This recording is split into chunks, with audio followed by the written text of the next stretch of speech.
Hey kids, this is Aaron from the podcast that wouldn't die, and Kevin and I use Zencastr. You think you're better than us, that you're using something else? You're wrong. Zencastr's the place to be. Who are you to deny it? It's now super easy to record a podcast with Zencastr. Log in using your browser and start recording a high-quality podcast right away. Record studio-quality sound and up to 4K video with your guests. Go to zencastr.com/pricing and use our code DIEHARD and you'll get 30% off your first month of any Zencastr paid plan. We want you to have the same experiences we do for all our podcasting and content needs. It's time for you to share your story. Only a fool will give up a chance for a 30% discount.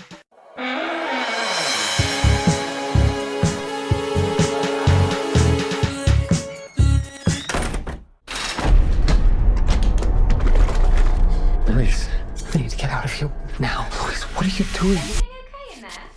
Yeah, we're all good. Anything we can get you? No, we'll just be a minute. We can't let on. Yeah, we can't look stressed or scared. Just have to go out there and be completely normal. Welcome to the latest episode of the podcast that wouldn't die. I'm your host, Kevin. With me as always is Aaron. Hey, peace in the Middle East. This week, we're discussing the horror new classic, Speak No Evil, with James McAvoy, Scoot McNairy, Mackenzie Davis, and others. I keep wanting to say he's Ewan McGregor. I find them both very attractive. Whenever you say Ewan McGregor, I always start thinking his name is Rory McIlroy, which is not correct. He's a golfer, and I don't even watch golf. Who's Rory McIlroy? He's a golfer, and I don't watch golf. But why There do you you know go. a name of I cannot name any golfer. I cannot name any pro bass fisherman. I mean, to me, Is that the difference? You're pro bass fisherman? I think that's right on that level. Can't you pro bass fish in the lake by the course? You can do a twofer. Why not? Sounds good. It's very Tie a relaxing string to afternoon. the golf court. Yeah. Sounds good to me. Each week in the podcast that wouldn't die, we discuss guilty pleasures and forgotten classics of the horror and sci-fi genre with a comedic twist. Aaron, I'm throwing it to you. What's the latest? It is so effing hot. Yeah, I it is. have already put up my Halloween decorations, and I wore a sweatshirt to work last week to try to pretend that fall was here. But it is not, as it is hundreds of degrees, and sweat is right here on my forehead. It's right there. It's a little damp. It's a little And that damp is room. with the ceiling fan, and somewhere in my house, the AC is roaring. Somewhere. Bastards. No, I've started decorating my classroom as well, but I just kind of decorate it just for fun. When I got a little scratch for my birthday, so I was like, I'm going to put some kind of creepy movie posters in my classroom, but they had to be. It couldn't be anything too violent or upsetting, so it was just Saw. it was 100%. It was the whole Saw series Hostel. right. House of a Human Thousand Centipede. Corpses. Right. Human Centipede. Absolutely. So I went and they're like little tin. They're like the size of like paper. So it's like 8.5 by 11, 9 by 12, something like that. And so they're little mini movie posters. And I was like, of are we tin. calling that a poster if it is the size of a piece of paper? Well, it's like a tin sign of these things. So they're Oh. small-ish, not enough to draw too much attention, but it's like Halloween 3, Season of the Witch. I've got Ninja 3 Domination. I've got Oh, Life God. Force. I've got Alligator. The list goes on and on. I told you the antique store in my town is a full-size Life Force poster framed. I don't know what they're asking for it. but It's a I good did one. see it. It's a good one. It's movies, that might not be considered, classics by the modern, intelligentsia, but there's a part of my heart right here. If I And buy there's that, joy. I want you to frame it professionally and hang it in your dining room. I will hang it over my bed. How about that? Your wife might have something to say about You're right. it. Just hang it on the ceiling. What's funny, especially about the Life Force poster, is it has nothing to do with the movie at all. It's like there's the planet Earth and there's a big eyeball staring down at it. And it says something like, in the blink of an eye, the terror begins. The reason why they did that is because otherwise it's just a naked chick. She's just, I'm a naked space vampire with my boobs hanging out. Yeah, that was the other poster that they were toying with. So, needless to say, I love it. I love it. I love it. I love it. Dude, So. if I don't go to this concert this week, I'm going to the antique store. Do it. I'm digging it up. I'm digging Handle it your up. biz. Handle your biz. That's all I can say. Anywho, Speak No Evil. Now, we know this is the remake. Ironically, we saw this movie. Somebody on one of our podcasts recommended Speak No Evil to us. Right. And we all almost agreed watched it the was wrong a terrible one. name. Right. Oh yeah. What was the other movie? The other Speak No Evil, because that looked really interesting. We started watching it, and they told us it was like a Danish-Dutch movie, the real one. And we started watching this thing, it was like on Tubi or something. Yeah. And it was like some demon crawls out of the ground, and we're like, I was like, oh. they're speaking perfect English. They sound like they're from Oklahoma or something. I'm like, I'm not sure this is the Exactly. right I'm movie. like, this doesn't seem like the Netherlands. Right. So luckily we double checked and we're like, okay, here's the real one. But we didn't know anything about it No. going in. And that was kind of good. So that when we started to see the commercials for the remake, I just kept thinking they're giving too much away. They're telling there's too much information. Like I was telling my kids, Grace was like, I'm tired of seeing that kid go with the scissors over his like, it's like, do we have to spill all the beans? I mean, what the hell? And now I told her that when kids in my class are talking too much, I'm just going to show a GIF of just to let them know. Let them know that's not how we do. That's not how we do. So should we just talk about this movie and then compare at the end, or you just want to go back and forth through this whole damn thing? Well, I think we speak very briefly about what it's about. In the original, it was a Dutch and Danish couple who meet on vacation in Italy. One of the couples invites the other to come visit them at their remote house, and shit goes wrong. It's basically the same plot. Right. You know. So why don't you hit it? Go for it. Well, it's the same plot, with the exception of, instead of being like Danish and Dutch, it is a British couple and an American couple living in the UK, and they meet. It almost looks exactly like the same place in Italy for obviously an affluent vacation.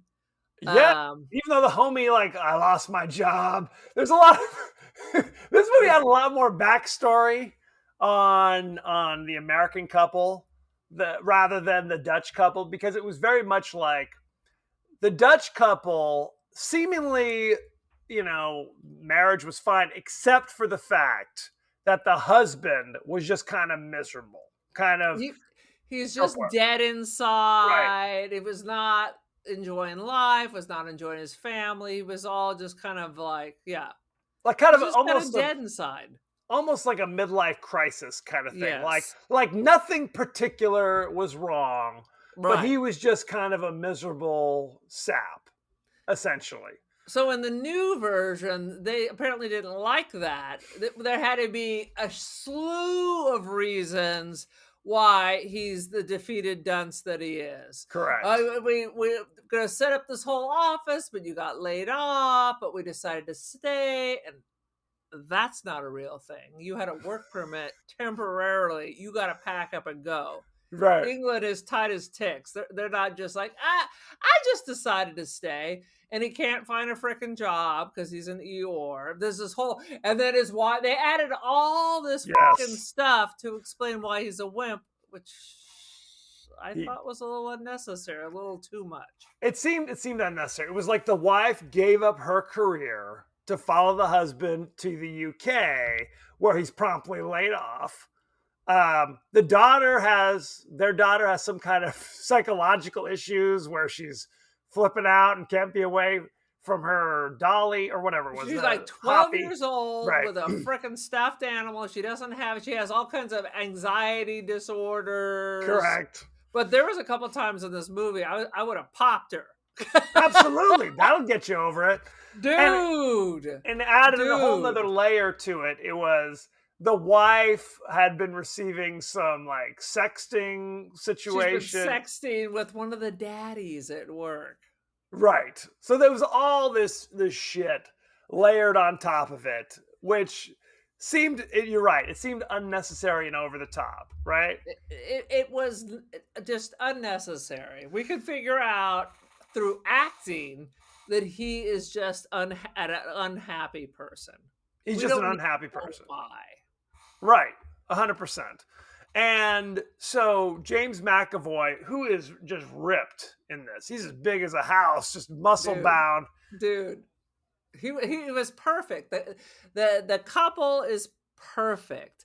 And the American dad, he just reminds me of so many people. I swear I know people who look exactly like him. Correct. Just kind of, it's like one of those guys whose wife always like talks to you like you're a child. Like they talk to their, I got 2 kids. Those kind of Right. that kind of shit. He's like a beat dog. He's Totally doesn't have anything. emasculated. Totally emasculated, full of his angriness. He needs to join the fight club to feel something. And then falls in love with, I almost called him Ewan McGregor, with James McAvoy. Yeah. I mean, literally, when they're together, it's like a first date. Well, and because that's the thing. And that's kind of true of the original version as well, where it's like the Danish guy, or in this case, James McAvoy, are just very alpha. They're very kind of, they both have beards. They're both beardy and like kind of very super masculine, with some kind of magical knowledge about you and what's going on. And you know what? It's like they're those gurus for those weird all men retreats where you wear testicles around your neck and you're naked in the forest. I don't know that those kind retreats. Of a shit, dude. I can give you phone numbers. Is that like Late Night with the Devil? Is that what you said? Those kind of retreats? Late Night with the Devil, but I believe it is a cult. I'll tell you things offline. Please don't. Please don't. I can get you phone numbers. That's all I can say. They'll meet at the Radisson by the airport. But I mean, it's like he's in love. I think even more so than the original. I mean, the way he looks at him and leans forward, they were gonna kiss any minute. Well, it's that weird incel thing, right? Where it's like you have these guys who kind of represent what they think masculinity is supposed to be. And they know that they're coming up lacking. So they're kind of like looking like, oh yeah, like it's aspirational. I want to be just like you. You live on a farm and you hunt and you do shit. And I can make a fire by rubbing sticks together. I was a Boy Scout. I picked a berry once. I ate a duck. I mean, it was like, I picked a berry once. And of course, he's got the crazy oversexed wife. So they just can't, after 17 years, they cannot keep their hands off each other. Well, I mean, so much so where they didn't do, like, I keep going back. The original, they go out to dinner and the couple are like kind of making out, essentially. Right. And the other couple's like, oh, kind of uncomfortable. This movie, it's literally like she goes under the table as if she's giving him a Hummer. Dude, it was I would have been flipping that table going, what the F is going on? I don't care how much I had to drink. The American couple is so just go with the flow. Well, there was ridiculous. Look, you could definitely make like they don't want to montage. be rude. I mean, the wife is ready to be rude from go because she sees the reality. You could make a montage of just the husband's uncomfortable look, like what? There's a lot of like, it was. I'm not gonna say anything, but I'm just gonna like, why are you kissing my wife's neck? I'm not gonna say anything about it. I'm just gonna make an uncomfortable face. You kissing That's- my neck, I'm pushing you off, Frico. Well, at least by then they knew some shit had gone wrong at that point.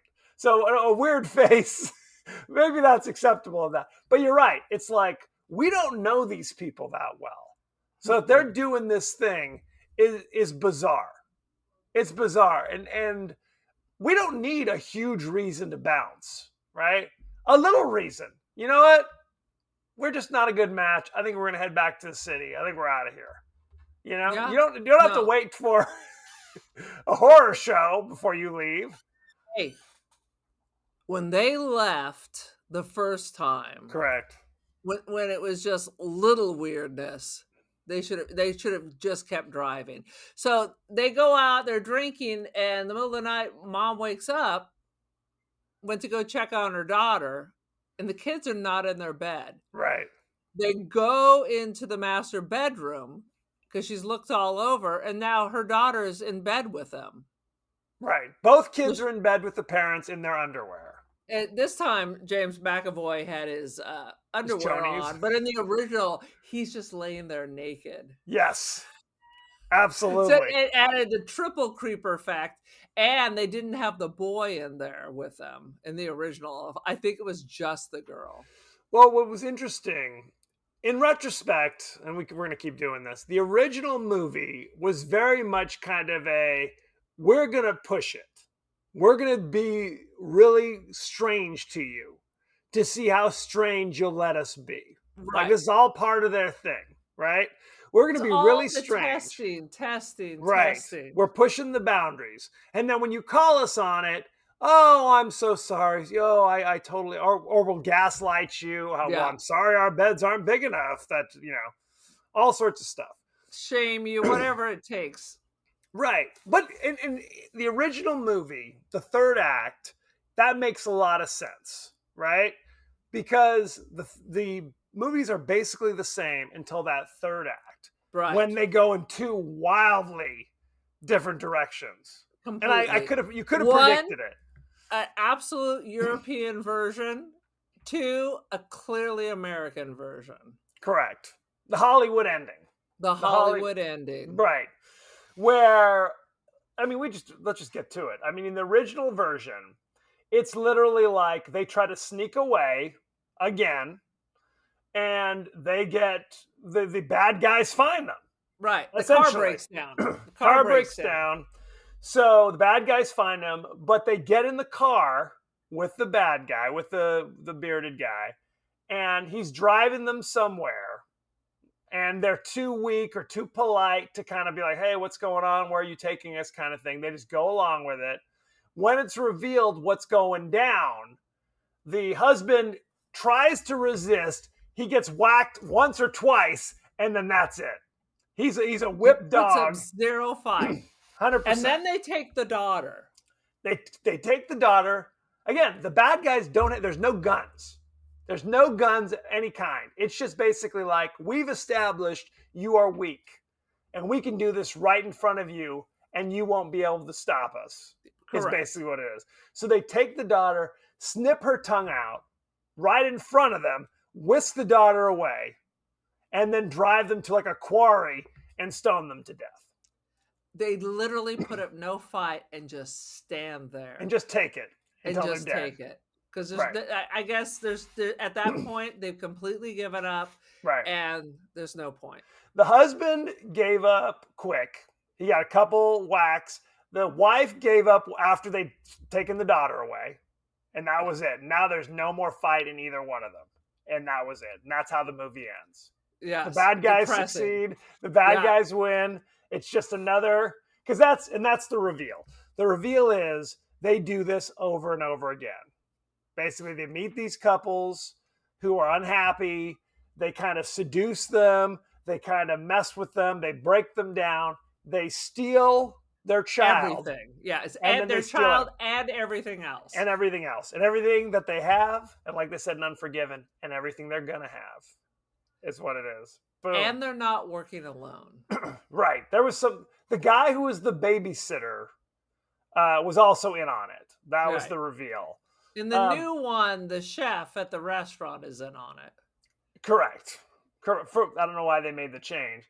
And the other thing is that the language barrier was different because they spoke English. The entire movie's in English because that was their common language. But if they Right. wanted to, they could talk to each other in Danish, and the other couple couldn't follow along. Whereas in this one, they all speak English, so there's no question of that. Now, how does it change? Before we get to the end of the version, the new version, it seemed to me, and correct me if I'm wrong, that the kids played a much larger role in this one than in the other one. Correct. In the original one, the wife is the one who figures it out.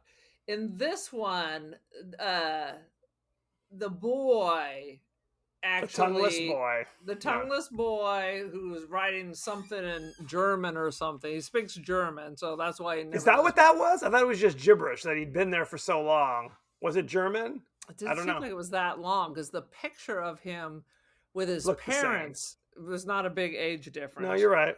I think it was jacked up German, but I could be wrong.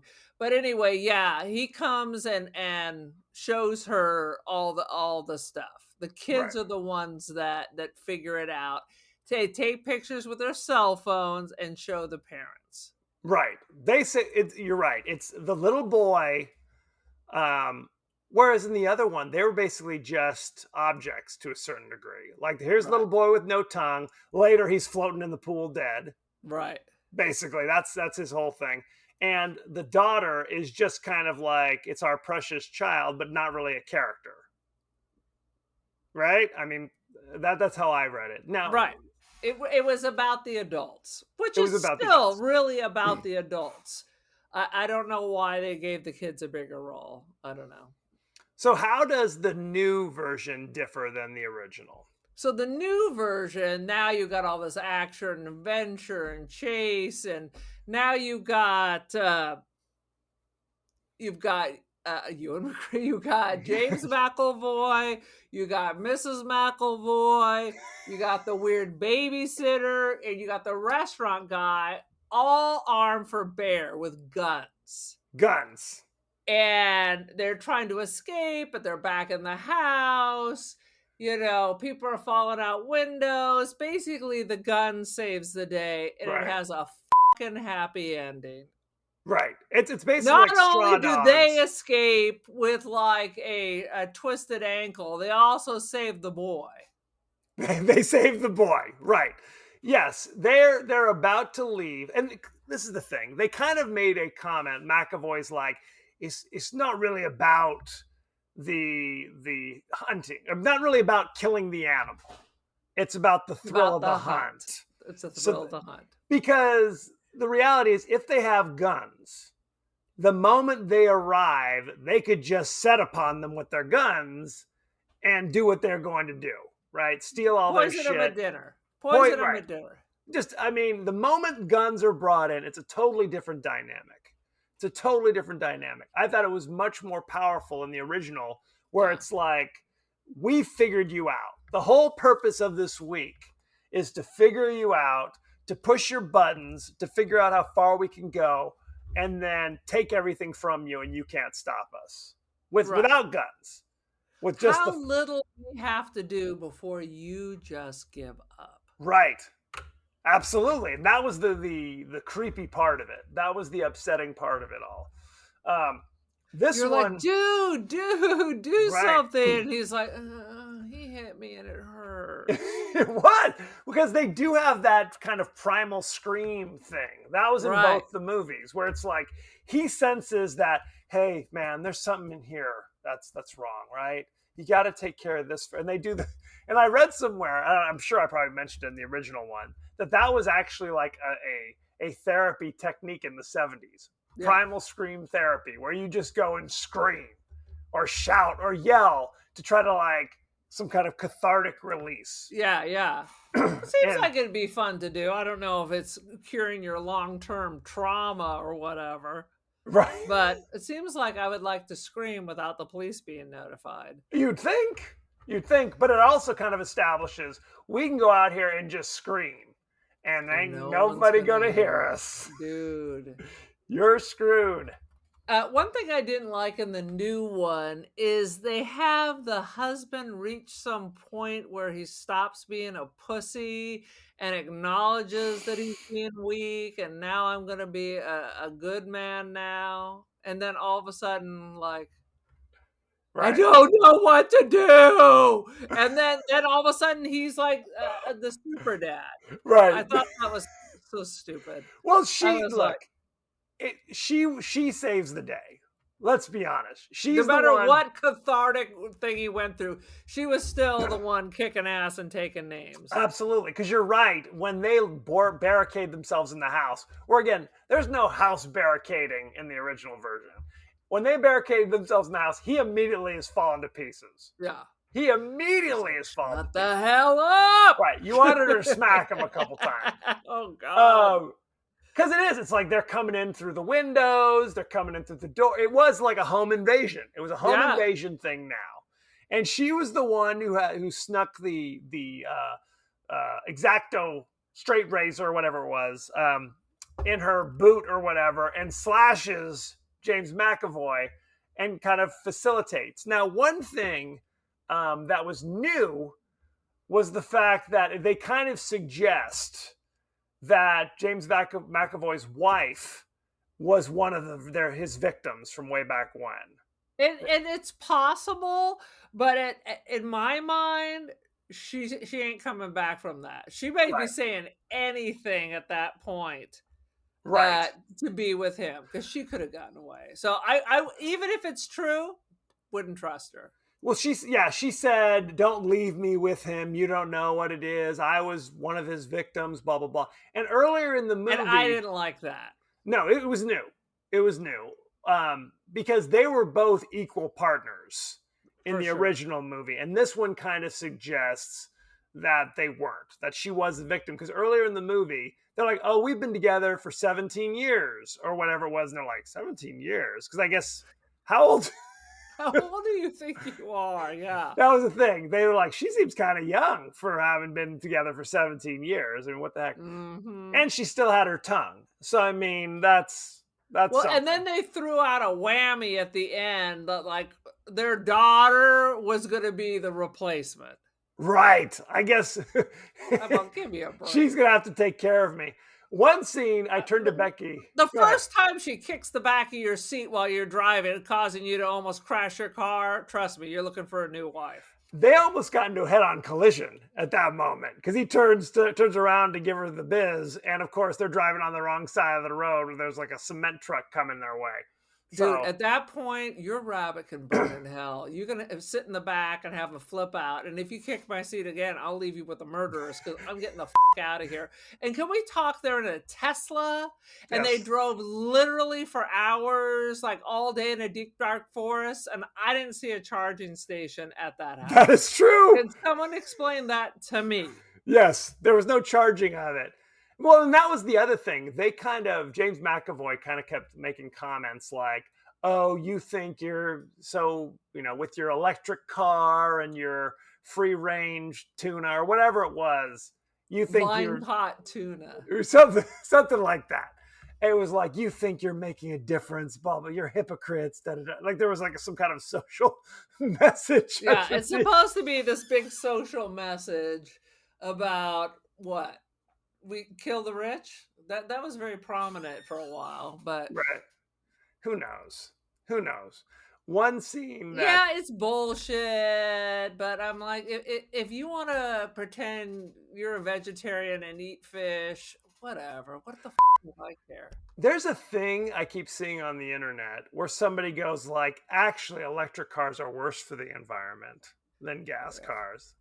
Because of all the cobalt in the batteries or blah, blah, blah, whatever it is. I don't know what it is. Whatever we're trying to do is as bad as the thing that's already destroyed. Right. You might as well give up. You might as well just burn coal. You might as well just throw the rocks at me now and just give up. Just lay in the quarry. The scene, I've said this a few times, the scene that Becky and I turned to each other and laughed is when she goes into like whatever it is, like the cupboard, and finds, what was it, Drano, where it was like 91% sulfuric acid. I'm like, really? 91% sulfuric acid. That'll take care of that hair clog and the plastic in the pipings. Absolutely. Drano uses lye, not sulfuric acid. This is the Am I British crazy? version. It's Okay. 91% sulfuric. So there you go. In a plastic bottle. Right on. Like, how could you even use it? Like, it's like, ah, what are you doing? Well, there's a clog in the drain, and now I'm horribly disfigured. That's right. I've poisoned the pond out back. The whole house is burning to the ground because of this. Oh, sweet Jesus. Any other thoughts and feelings about Speak No Evil 2024? Yeah, I mean, I really liked it. I enjoyed it. At one did point, I too. started to feel like it was getting a little long. I prefer the original. I did too.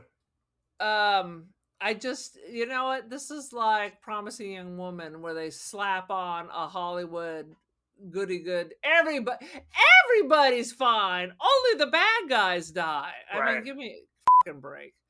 And again, they tried to get over the thing about how the wife was right in the first one.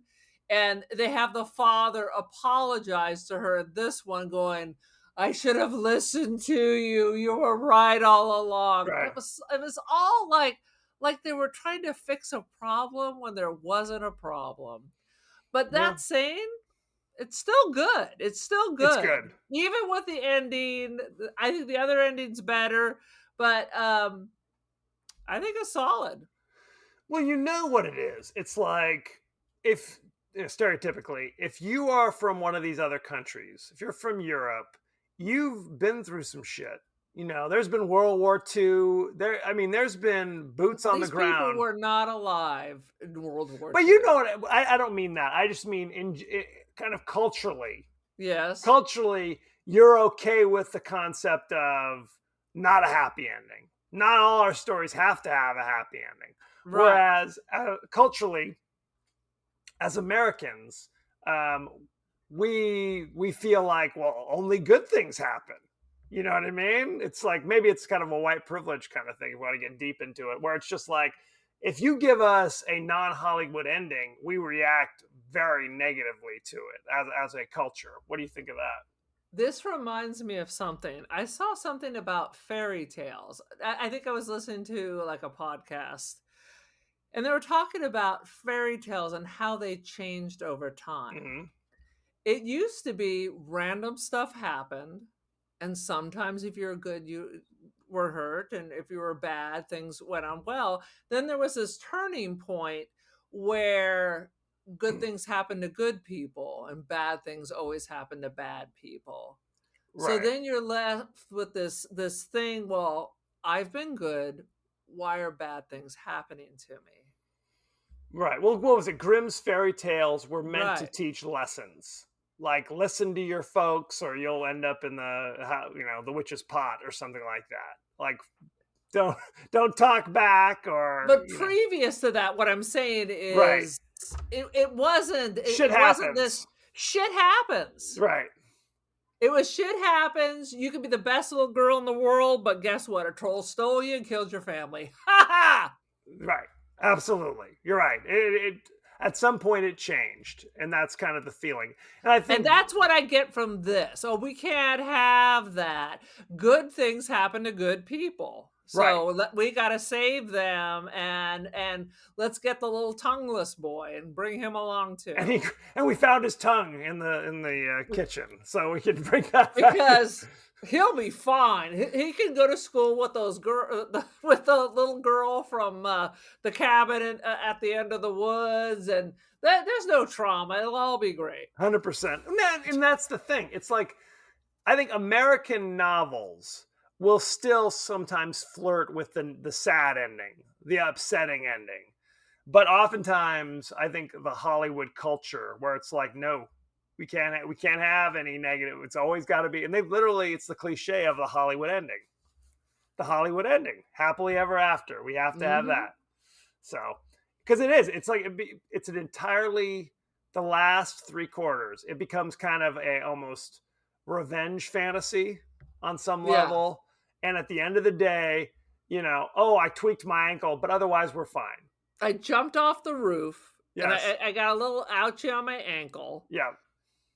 I mean, Yeah, they try to make it into this thing, like when the wife gave some bullshit story about when they're trying to leave for the last time about we're leaving because we're not getting along. When we get back, we're gonna separate. But oh, finally you've been honest. Like somehow this whole time they've been pretentious and dishonest and not real. Right. And now you're finally being real. Well, the other couple are not real. Right. So what? Right. What? And I guess we're just gonna f- with you no matter what. We know we're not letting you leave. Right. So they could have just pulled out the guns right then and said, no, you're not going anywhere. Who puts the crazy guy in charge of all these things? Well, I mean, even at one point, a dude says to James McAvoy, "You're like my cat. You like playing with your food." Right, he does say that. The chef at the crazy little bed. I appreciate that he's a trained chef and a crazy child catcher. But yeah, it was all just a bizarre twist, kind of an unnecessary bizarre twist, because that's the thing. They are driving They're like, away. "Where's the action? We need more action." Right. So as they're leaving, they're about to go through the gate. He tosses the little tongueless boy in the creek. And that was evidently the last test. If you stopped and tried to save the little boy, then clearly you didn't care enough about your family. Yeah. You should have just let that boy drown. Like, that's a test. Dude, I'm winding that right back up. They could have been free and motherfucking clear. I would not. Once that my child kicked the back of my fucking seat because I wouldn't go back to the madhouse to get her thing. Correct. I'm telling you, I would have gunned it and driven faster, farther away. And I'm like, you're going to go to a fucking boarding school. And I'm going to give you the back of my motherfucking hand. You kick my seat again, I'm coming over and kicking you. I thought you were going to pull up on the creek and throw your child in there too. That's the next step. Pig, we can start over again. like Ophelia. Exactly. Oh, sweet Jesus. Good stuff. Anything else? Should we go behind the scenes? Let's go, bro. Let's take a look, shall we? Behind the scenes. James McAvoy stated that he purposely didn't watch the original Danish Speak No Evil from 2022 before he started working on this remake, so it wouldn't influence the interpretation of his role. He's exactly like the guy. Right? He's exactly like it. He says he watched it within 24 hours after filming was concluded and was very impressed. So there you go. Filmed mainly in Gloucester, UK, with 1 week of filming in Croatia. So there you go.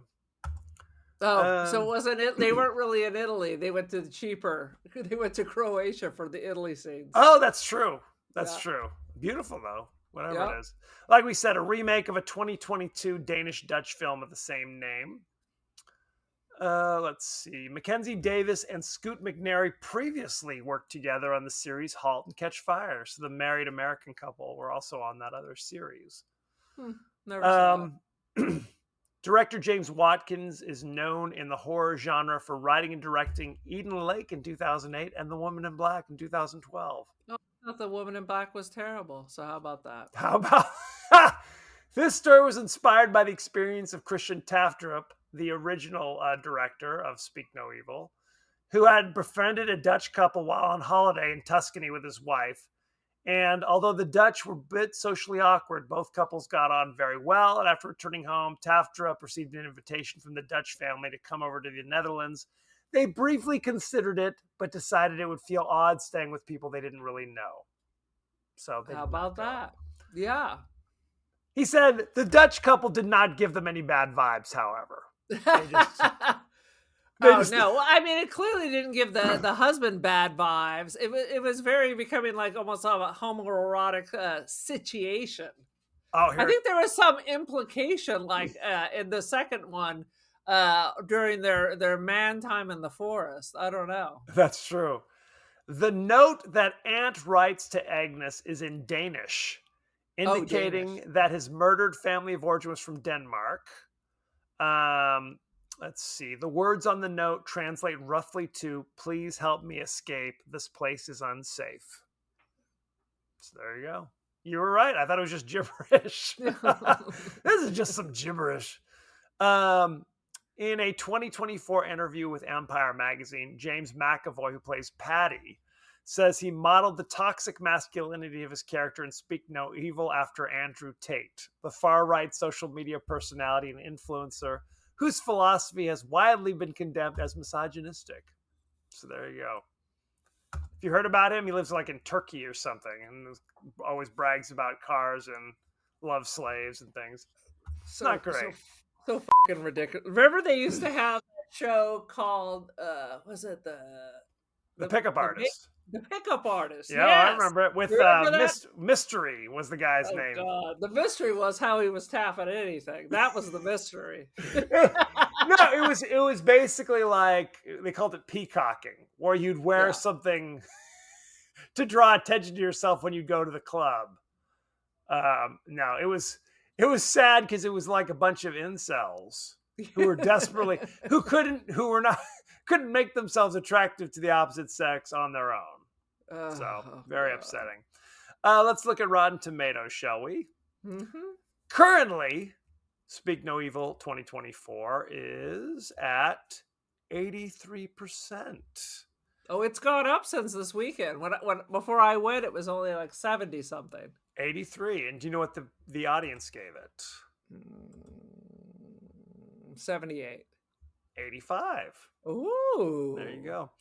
Top critics. Richard Roper of the Chicago Sun-Times says, Speak No Evil eventually goes full on with the familiar horror movie blood spattering. That's the problem. But the social satire and that well-executed buildup is the real strength of the film. 3 out of 4. Wow. So, don't disagree. Let's see. Peter Travers, ABC News. The English language horror remake can't touch the 2022 Danish original, but it gets its scarefest licks thanks to a smiling devil of a lead performance from James McAvoy that will creep you out big time and fry you never to a frazzle. I don't know what that means, but it can't be good. No, he is great. James McAvoy carries this. No question. Oh, yeah. He is just on fire. So much. Clearly, he was on cocaine or something. Because he was talking a mile a minute. He is just full energy, running around. Just doesn't let you breathe the whole time. Absolutely. And our favorite critic, Rex Reed, Yay! from The Observer, says James Watkins' remake of See No Evil services the original well, thanks to a total galvanizing centerpiece performance by James McAvoy. 3 out of 4. Boom. Yeah. What is your rating, Aaron? What do you got? I would like 3. I wish I could remember what I gave the original. Right, that's the question. I don't want this to be higher than the original, but I'm going to say 3.75 slices of McAvoy between some delicious bread. We probably gave the original like 2.5 or something, but now we're talking about it like it's Citizen Kane. No, I kind of agree. I would say 3.75. 3.75. It's good. I would say go see it. Yeah. I think it's more interesting to kind of compare the two films and kind of the different sensibilities that each film kind of presents. Ask yourself, do you prefer the more of American with it's I'm gonna call I think the running around the house is equivalent to a car chase. So if you need a car chase in your movie to be satisfied, then you see the current one. I agree. 1,000%. 1,000%. Or see them both. See them both. They're both good. They're both well done. Like we said, McAvoy. The Danish one's in English, so that it is. Shouldn't freak you out. It's all in English, so don't be scared. Well, some would argue why remake it if it's already in English. Well, I've often said that about many things. Absolutely. Willy Wonka, for example. Also in English. Also in English. Also in Gene Wilder. Didn't need to be remade. I agree. 1,000%. So, any last thoughts on Speak No Evil before I wrap it up? Just our usual complaint. The title has nothing to do with anything. Well, because they cut the kid's tongue out, so he couldn't So the kid reveal. wouldn't speak evil? So the kid wouldn't tell people what was going on.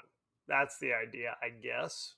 Although this one, at least he had him write a note in Danish, where the other one was just like kind of shrugging. I don't know. Anywho, good times had by all. You can find us across the social media landscape. We're on TikTok, Instagram, X, all the rest. Blue, I was gonna say Blue Shield. We're on Blue Sky. We're on Threads, Facebook. You can also watch us on YouTube, even though I'm very dark right now. So who's That's to right. say? Maybe Kevin's paranormal activity right it is now. absolutely paranormal activity. So you can also email us the podcast that wouldn't die at Gmail.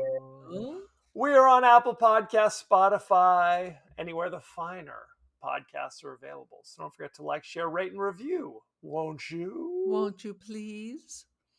Aaron, what is your social media situation? I am on the Instagram. I am the Cult of Aaron. Join the cult. I am on Artsy and First Dibs. Aaron Doherty. Buy something. Thank you. Indeed. Do yourself a favor. Treat yourself. Treat yourself.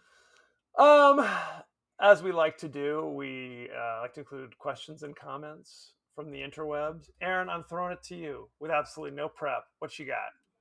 Well, Granny Fanny Nestle wrote to me to let me know that we really need to do Stigmata because clearly it's iconic.